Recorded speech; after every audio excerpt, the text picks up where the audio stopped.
Дараагийн бичлэгтээ тавтаа морил. За би шинэ сарны бичлэгээ оруулж байна. За тэгээд энэ удаагийн шинэ сар маань Эхрийн ордонд таарч байгаа. Тэгээд 5 сарын 27-ны өдрийн 12 цаг 2 минутанд гарч байгаа. Тэгээд Монголын цагаар бол 11 цаг 2 минут байгаа шүү. За тэгээд энэ удаагийн Эхрийн ордонд угтаж байгаа шинэ сарны гол түлхүүр үг нь болохоор мэдээлэл, бусдаа харилцсан яриа, уян хатан байдал, сурах, мэдэх, боловсрох гэдэг зүйлүүд дээр төвлөрч байгаа. Дээрэс нь хамгийн чухал point болоод байгаа нь болохоор бүх зүйл дахин эхлэл ирж байна гэсэн ийм сай стату но токи гэж байгаа юм байна. За яг энэ үед 5 сарын 25-нд хоньны орд руу бас санчир гараг маань шилжин орж байгаа юм хөдөлгөөн бас явагдсан байгаа. Тэрнтэй холбоотойгоор шинжлэх ухаан, сэтгэл зүй юу гэдгийг те амьдралын янз бүрийн талбарт маш олон юм нөлөө үзүүлж байгаа ийм шин сарны үе байгаа. Хувь хүний хүсэл юу гэдгийг зорилгоо тодорхойлох тийм шийдвэртэй байхад маш их нөлөөлдөг учраас энэ шин сарны үед шин эхлэл, шин санаачлага, за шинээр юу байдгийг те хийх зүйл байх юм бол тэр бүгдийг гаргаад за тэгээд өөрийгөө сорих, урагшлах хүсэл байдаг бол тэр бүх зүйлээ өөртөө бий болгож өгөөрэй гэж байгаа. Тэгээд тийм зүйлүүдийг маань дэмжих маш их тийм энергийн давтамж өндөртөө ийм цаг үе болж байгаа гэсэн үг. За санчир гараг энэ шин сартаа маань давтцсан байгаа гэдгээрээ санчир гарагийн гол үг нь болохоор бас сэдв гэсэн ийм үгэн дээр поинтлогдоод байгаа юм билэ. Гол түлхүүр болоод байгаа юм билэ. Тэгээд энийг болохоор юу гэж үзэж байгаа гэхээр сэдв гэд хэлэхээр маш олон төрлийн сэдв байгаа шүү дээ бидний амьдралд те гэр бүл, ажил, өр хүүхэд, найз нөхөд тэгэл өөрсдийн хийх хувь хүн бүхэл зүйлийн сэдв байгаа. Тэгтээ өөрийнхөө өнөөдрийг хүртэлх амьдарч ирсэн амьдралдаа янз бүрийн биднэрт туршлагууд байгаа те сайн ч бай, муу ч бай. Тэр бүх зүйлийг зовж исэн, зүдэрж исэн, би хэцүү байсан гэж бодхосоо илүүгээр энэ зүйлүүд надад ингээд туршлага болсон байна гэж бодож дараагийнхаа алхам руу, дараагийнхаа амьдрал руу илүү их зүйлийг ойлгож, тэндээсээ суралцаж, урагшлах ёстой цаг үе юм байна гэж бодороо гэж байгаа. Яагаад тэгэхээр энэ ингээд ерөнхийдөө нэг юм цикл юм уу, нэг юм тойрог яваад дуусч байгаа гэж үзэж байгаа аахгүй юу? Ер нь бол. За тэгээ яг шин тойрог руугаа ингэж дэлхийн ертөнд маань орох гэж байгаа нэг тийм шин үе эхлэл болоод байгаа гэдэг маань л энэ 2025 онд ер нь бол маш их өрнөд байгаа. Тэгээд би тэр зүйл дээр нэг тийм юм суралцсан юм байна. Энэ зүйл дээр би ийм юм олж авсан юм байна. За энэ зүйлээ ашиглаад би дараа улам илүү ийм болж хөгжиж өсөж дэвшээ гэдэг зүйлээ бодох ийм цаг үе шүү гэж байгаа байхгүй юу. Нэг үгээр хэлэх юм бол эндээс өөрийнхөө өссөн хөгжсөн зүйлийг мэдэж авах боломжтой шүү гэж байгаа. Жишээлбэл би өөрийнхөө зан аашийг бодож үзээд анхаарч үзээд ингэхээр маш их зүйлийг бас ойлгосон байгаа байхгүй. Тэгээд хүнд тулгарч ингэж туулж гарах ёстой хэрэгтэй тийм зүйлүүд ч гэсэн байдаг юм байна гэдгийг ойлгосон. Тийм үед хүн яадгийн ууралгүйгээр, бухимдалгүйгээр те ямар нэгэн байдлаар сандарч твэдэлгүйгээр за тэгээд хүчлэхгүйгээр зөнгөөр нь орхийг нь орхиод за тэндээсээ сураад суралцаад өөртөөгөө ажиллаад за тэгээд өөртөө маш их цаг гаргаж өгөх хэрэгтэй юм байна гэж бас ойлгосон. Хүссэн үсээгүй бид нар чинь гариг ертөнцийн дээр янз бүрийн өөрчлөлтүүд явагдаад байгаа учраас бидний бас бодол, хүсэл, зорилго гэдэг зүйлүүд ч гэсэн тэрийг дагаад өөрчлөгдөх хэрэгтэй болоод байгаа байхгүй юу? Юу гэдгийг бид нэр эзэжтэй байх байдгаараа байгаад л байдаг гэдэг. Бид нар яг тэр байх байдлаараа байх юм бол энэ цаг үеэс хоцрох гээд байгаа учраас энэ цаг үеийг илүү өөрчлөлттэй, илүү шин дэвшилттэй за тэгээд өөртөөгөө ажилласан би яг ямар байвал байгаа биегээсээ арай илүү байж чадах юм бэ гэдэг зүйлийг бодож урагшлах ёстой болоо гэж бас санагдсан.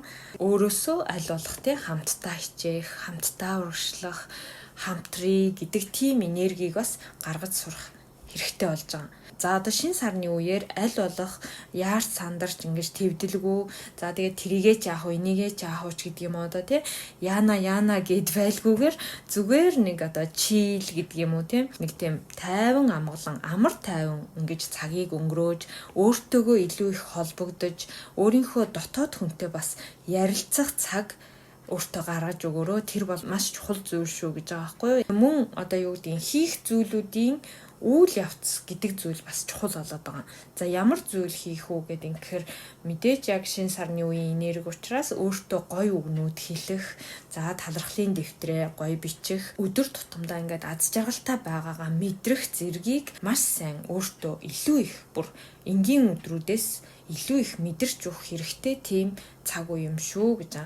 Бид одоо юу гэдэг өдөр бүр хичээгээл ажиллаал те завгүй энэ амьдралд ингээл зүтгээлээдэг те мөнгө олохын тулд одоо юу гэдэг өнөөдөр байгаа аз жаргал тэр гоё мэдрэх зүйлүүдээ ингээд мэдэрч чадхаа болцсон юм шиг санагдаад байгаа байхгүй юу. Нэг их завгүй те ажилч хөдөлмөрлөөд тэгээд ингээд нэгнийхээ юу бодож ямар байгааг за илүү их мэдэрч ингэж чадхаа болцсон байдгийн болов уу гэж бас бодсон.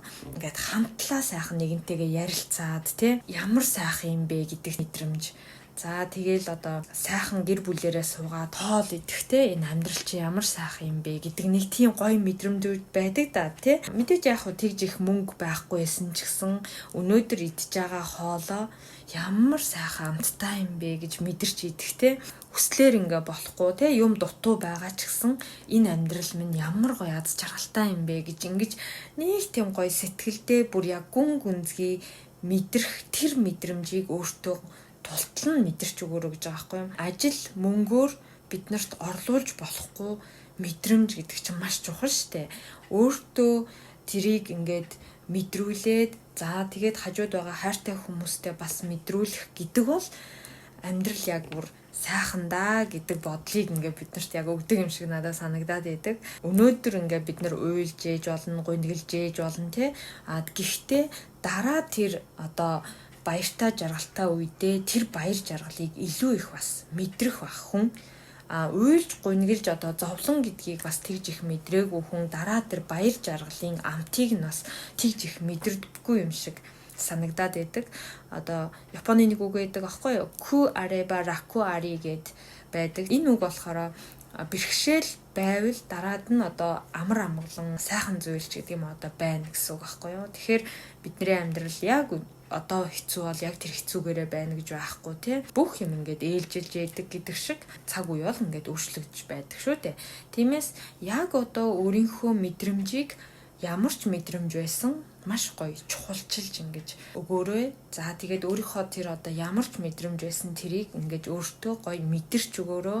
За тэгээд шин сорилт, шин сэдв, шин өөртөө хандаж одоо шинээр юу хиймээр байна гэдгээ бас бодоод өнгөрөөгөөрэй гэж байгаа. Та өөрөө өөрийгөө сонсно гэдэг бас хамгийн чухал зүйл байгаад байгаа байхгүй юу. Тэгэхээр энэ шин сарны үеэр альва зүйлийг хэцүүгээр бодох хэрэггүй.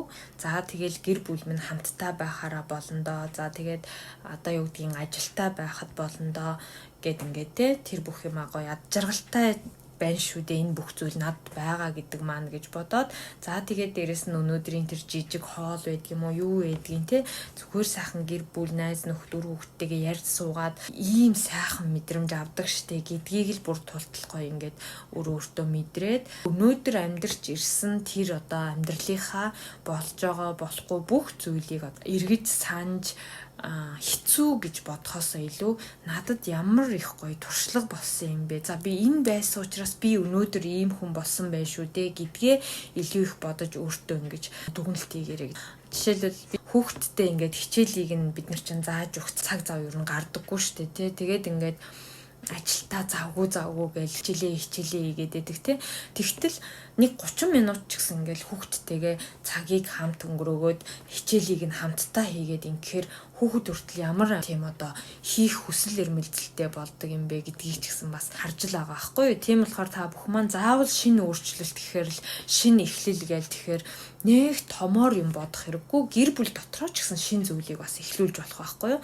Одоо ингээ хүүхдтэй хичээлээ хийгээл байдаг байсан бол хамтдаа нэг 30 минут хийгээд цээжлэх хэмээн хамтдаа цээжилдэг ч юм уу тий бичих хэмээн хамтдаа ингээ хэлж өгөөд бичүүлдэг ч юм уу.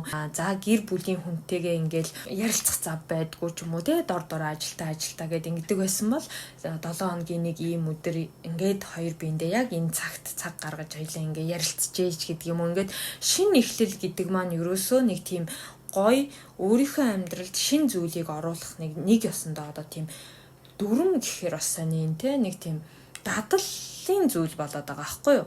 Тийм болохоор нэг амар хэцүүгээр бодлогоогоор за би амьдралдаа одоо ямар шин зүйлийг оруулж ямар шин зүйлийг эхлүүлэх вэ гэдгээл гоё бодож өгөөд за тэгээд өмнө амьдраад ирсэн тэр зүйлүүдээ бол гоё туршлага гэж хараад те дараа би ийм зүйл гарч ирвэл энэ дээр би иймэрхүү байдлаар хандхад арай сэтгэл зүйн нь бас гайгүй байх юм байна дааж гэдэг юм уу нэг тийм зүйлийг л маш гоё ингээд өөртөө бий болгоод өгөх юм бол өдөр тутмын амьдрал маань ч гэсэн арай бас зөөлөн уян за тэгээд амьдрал ямар сайхан юм бэ гэдэг мэдрэмжийг илүү их олон зүйлээс авч ингэж явж чадах байхаа гэж бодож байгаа.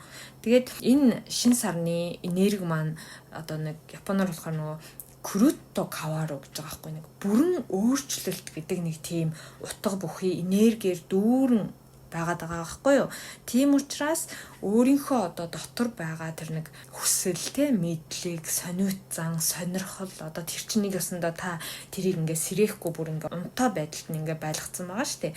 Тийм зүйл зэрэгээ дуудаж сэрэхийн тулд та ингээд өөрлөгөө илүү их ингэж дотгошоогоо ярилцаж өгөх хэрэгтэй шүү гэдэг зүйл бас яваад байгаа байхгүй юу. Тэгжээж та ингээд би ийм зүйлийг ерөөсөө хийхийг хүсээд байдаг мөртлөөсөө ердөөсөө хийхгүй ингээ бүр орхицсан байж штэ тий. Тийм болохоор энийг би тэгвэл энээс хойш бас хийж явъя даач гэдэг юм уу тий. Тэгэхээр л тэр маань ингээ бидний амьдрал шинэ эхлэлийг бий болгоод байгаа гэсэн үг байхгүй юу.